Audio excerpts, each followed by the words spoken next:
Terzo giorno e terza medaglia per lo scledense Thomas Ceccon, che vince l'argento nei 100 d'orso ai mondiali di nuoto di Singapore. Dopo l'argento in staffetta, il bronzo nei 50 farfalla, dove ha migliorato il record italiano, il campione vicentino si è messo al collo l'argento iridato sui 100 d'orso, gara in cui è primatista del mondo e campione olimpico in carica. Un primo 50 sottotono e una rimonta straordinaria nel secondo 50 che mette ancora una volta in luce la tenacia del campione e la sua facilità di progressione in vasca negli ultimi metri che fanno la differenza. Seconda vasca velocissima, beffato da 5 centesimi. Maschio esulta dal palazzo comunale, sintonizzati a tifare Thomas. Ancora una volta porta il nome di Schio in giro per il mondo e noi siamo particolarmente orgogliosi di questo perché riesce a contraddistinguersi.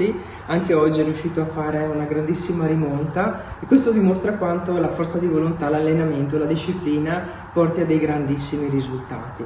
Volevo proprio ringraziarlo di persona, spero che arrivi a Schio presto perché lo festeggeremo e penso che sia un grandissimo esempio per i nostri giovani e per il loro futuro.